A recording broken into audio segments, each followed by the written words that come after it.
전남대학교 의과대학 손석준 엘리야 교수가 평신도의 눈높이에 맞춰 가톨릭 전례를 알기 쉽게 전해드립니다. 어느 교리교사가 안내하는 전례 상식.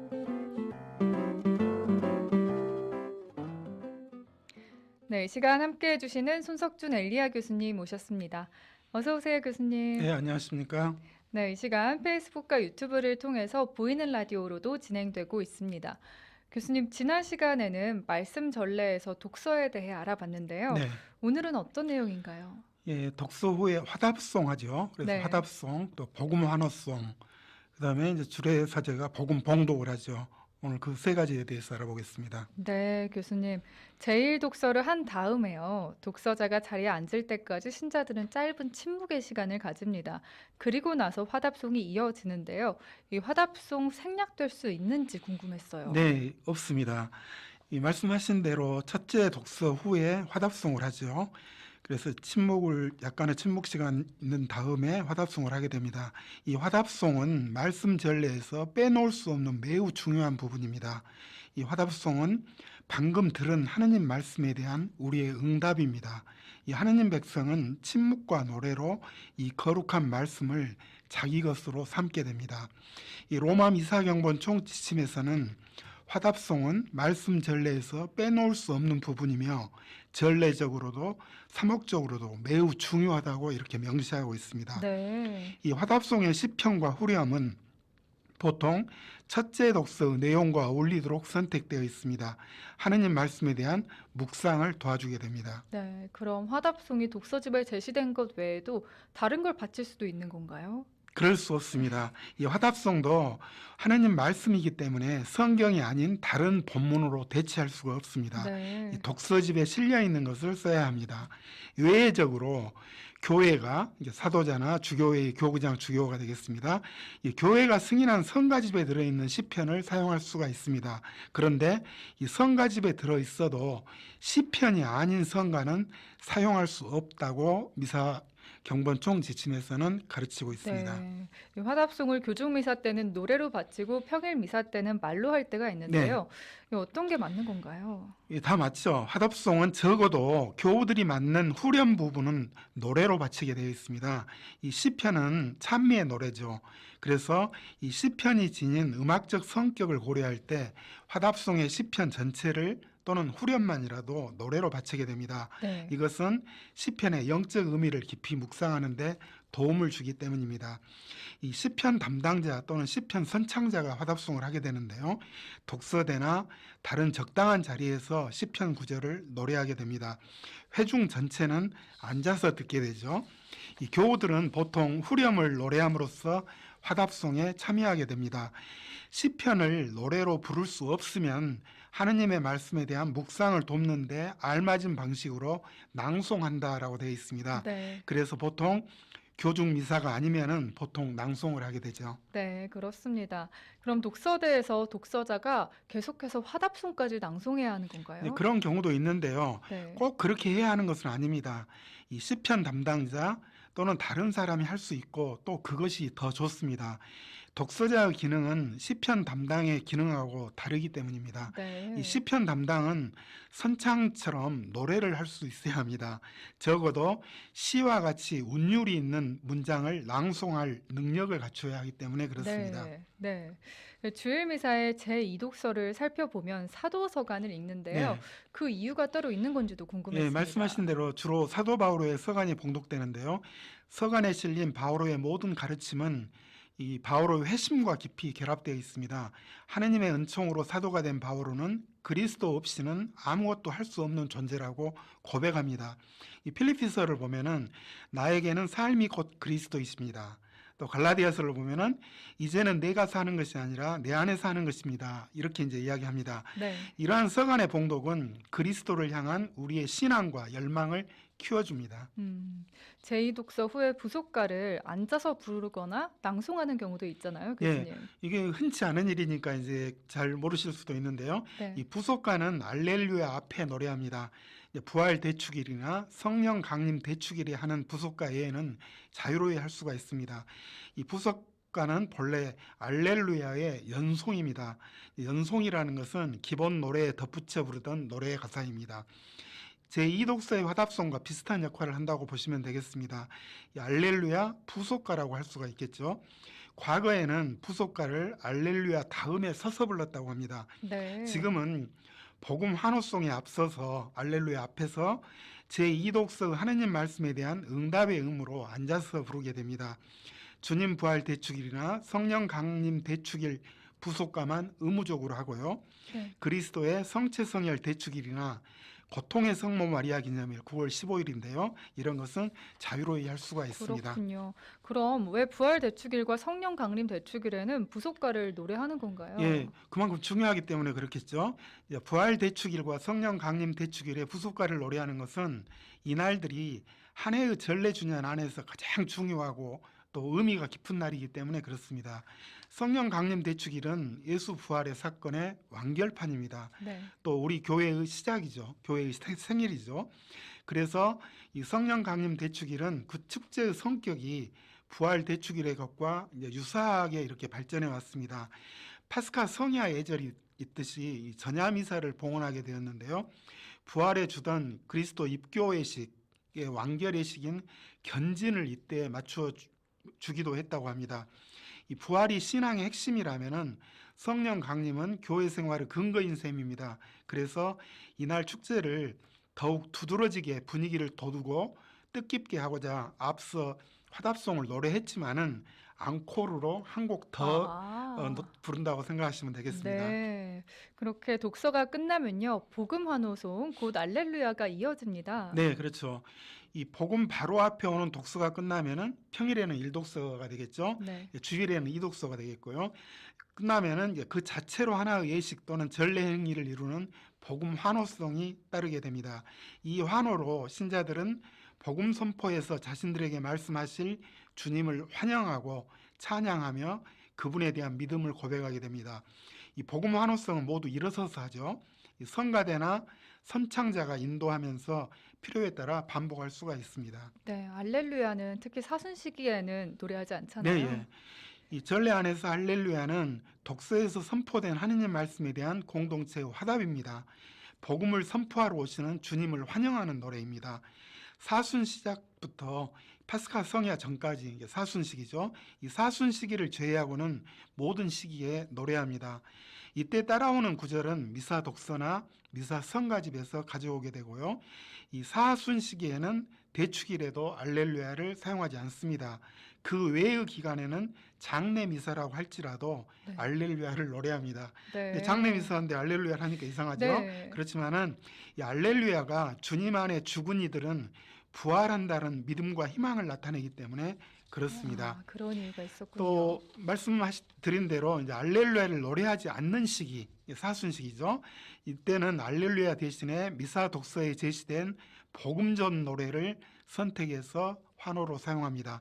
우리가 잘 알고 있는 그리스도님 찬미와 영광 받으소서, 또 말씀이신 그리스도님 찬미 받으소서, 길이요 진리요 생명이신 그리스도님 찬미 받으소서, 이런 것들 중에서 선택해서 사용하게 됩니다. 네. 이 사순시기 시작부터 파스카 성야 전까지 알렐루야를 노래하지 않는다고 말씀을 드렸는데요. 그 이유는 알렐루야가 본디 부활하신 그리스도의 승리에 대한 찬미와 기쁨을 드러내기 위한 환호로서 도입되었기 때문에 그렇습니다. 네.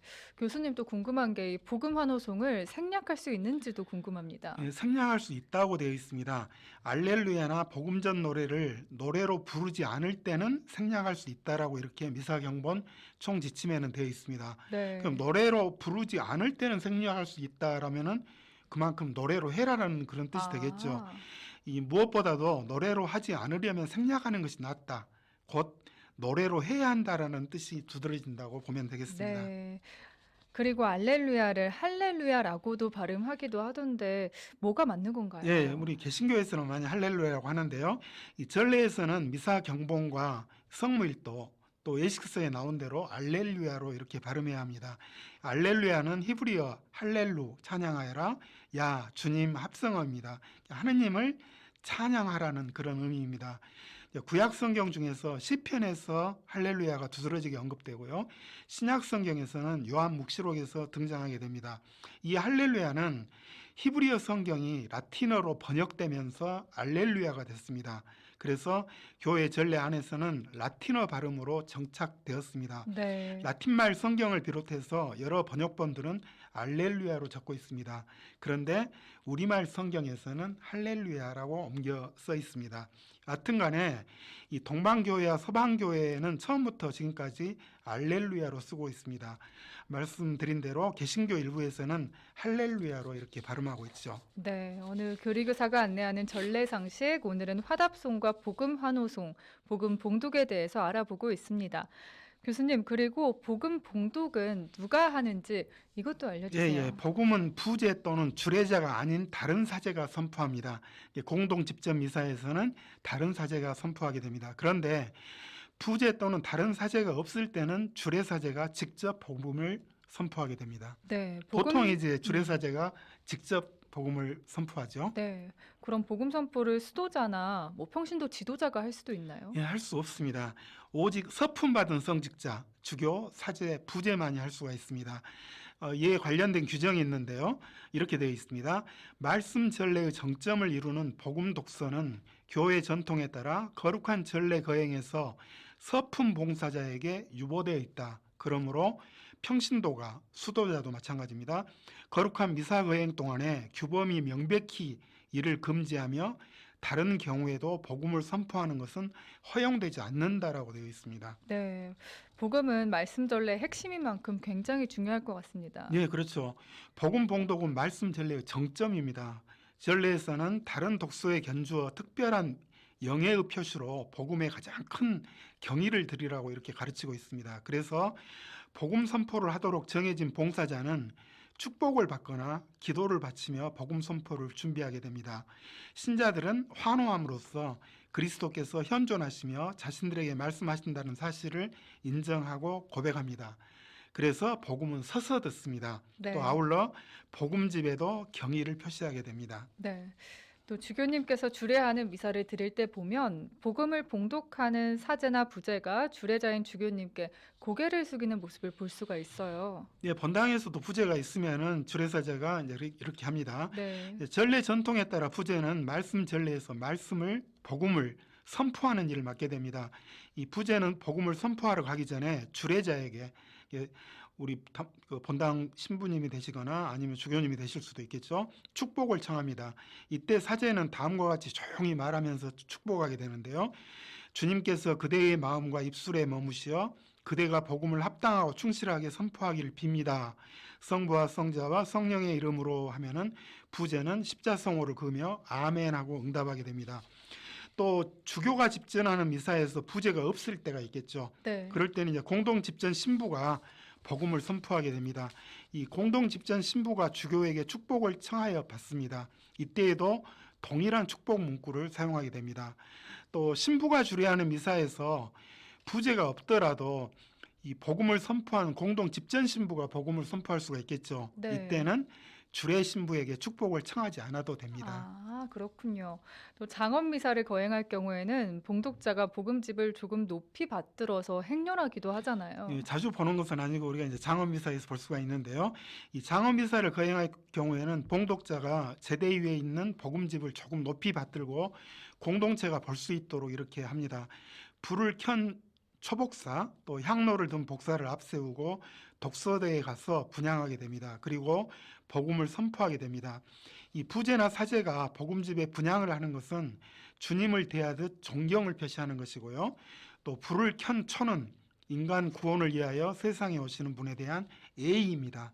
어둠을 몰아내시는 말씀과 구원에 대한 기쁜 소식을 전하심을 그렇게 의미한다고 보면 네. 되겠습니다. 교수님, 그리고 복음 봉독 전에 잘은 모르지만 허리를 숙인다거나 하는 뭐 간단한 예식을 하는 듯한 느낌을 받을 때가 있습니다. 예, 그러죠. 복음을 봉독하시는 부제나 사제가 이렇게 제대에서 허리를 굽히고 기도하게 됩니다. 이 복음 봉독 때에는 부제나 사제가 복음집에 분향을 하거나 십자 표시를 하며 입을 맞추거나 절을 하는 등 주님을 대하듯 존경을 표시합니다.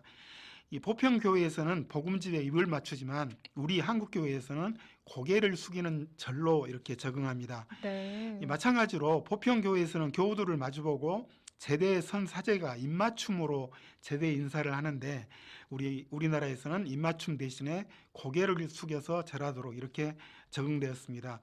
부제가 없으면은 사제는 손을 모으고 제대에서 허리를 굽히고 속으로 전능하신 하느님 제 마음과 입술을 깨끗하게 하시어 합당하게 주님의 복음을 선포하게 하소서 하고 말하면서 기도합니다. 이 선포될 복음이 일상의 말이 아니라 그리스도께서 몸소 당신 백성에게 하시는 말씀임을 의미합니다. 네. 주례 사제가 하는 것이 아니고 그리스도의 말씀이라는 이야기죠. 네. 복음 선포에 앞서서 복음 선포자가 신자들과 인사를 나누기도 하는데요. 그러죠. 독서대에서 복음을 봉독할 때 사제가 주님께서 여러분과 함께 이렇게 하죠. 그러면 그렇게 하시면서 인사할 때 손을 모으고 합니다. 네. 그리고 나서 이제 마테오나 마르코, 루카, 요한에 하면서 마테오가 전한 거룩한 복음입니다. 이렇게 말하죠. 이어서 이제 모든 이들이 주님 영광 받으소서 하고 이렇게 십자가를 표시합니다. 네. 이제 그 봉독자는 이마와 복음서에 이 십자 표시를 합니다. 네. 그리고 이제 이마와 입술, 가슴에 작은 십자를 해주는 걷게 되죠. 이마와 입술과 가슴에 하는 십자 표시는 기쁜 소식 그 자체인 그리스도를 온전히 우리 안에 맞이하기 위한 어떤 상징적인 동작이라고 볼 수가 있겠습니다. 네. 우리 신자들은 이렇게 십자 표시를 하는데 복음 말씀을 잘 깨닫고 깨달은 바를 전파하며 가슴속 깊이 간직하여 생활 속에서 실천하겠다라는 그런 의지의 표현입니다. 네. 그럼 교수님, 복음 봉독은 어떻게 이루어지는지 알려주세요. 복음 봉독은 이제 아까 말씀드린 부제나 이 사제가 복음 봉독을 하게 되겠죠. 그분들이 하니까 우리가 알 필요는 없겠습니다만은 이 네. 복음은 분명한 발음으로 미사 전례에 참석한 모든 이들이 쉽게 그날 복음 말씀을 이해할 수 있도록 읽어 나가게 됩니다. 또 강론에 필요한 부분에서는 강조하면서 읽어 나가게 되고요. 또 복음을 읽고 난 후에 사제는 분명한 목소리로 그리고 힘찬 목소리로 주님의 말씀입니다라고 이렇게 선포하게 되죠. 그러면은 서 있는 공동체는 그리스도님 찬미 받으소서라고 고백하죠. 이 사제는 성사를 집전할 때와 마찬가지로 복음을 선포할 때도 그리스도의 대리자입니다. 또 복음이 선포되는 동안에 공동체는 독서 때와 마찬가지로 성경을 보지 않고 사제가 선포하는 예수 그리스도의 말씀에 귀를 집중해야 됩니다. 네. 성경을 따라 읽는 것이 아니고 혼자 스스로 눈으로 따라 읽는 것이 아니고 사제가 선포하는 예수 그리스도의 말씀에 귀를 쫑긋하고 집중해야 네. 된다는 이야기입니다. 사제는 복음을 봉독한 후에 복음서에 친구하거나 경배하면서 이 복음 말씀으로 저희 죄를 씻어 주소서라고 기도합니다. 이제 복음 봉독이 끝나면 그렇게 하는데요. 우리 보편교회에서는 이 복음 선포 후에 복음집에 입을 맞춘다고 되어 있습니다. 그런데 우리나라 한국교회에서는 고개를 숙이는 절로 이렇게 적응하고 있습니다. 네. 지난 시간부터 말씀 전례에 대해 알아봤는데요. 말씀 전례가 미사 안에서도 정말 중요한 네. 만큼 하나하나 그 의미를 되새겨보며 들어봤습니다. 오늘 교리교사가 안내하는 전례 상식, 오늘은 화답송과 복음 환호송, 그리고 복음 봉독에 대해 알아봤습니다. 교수님, 오늘도 유익한 말씀 잘 들었습니다. 네, 감사합니다. 감사합니다.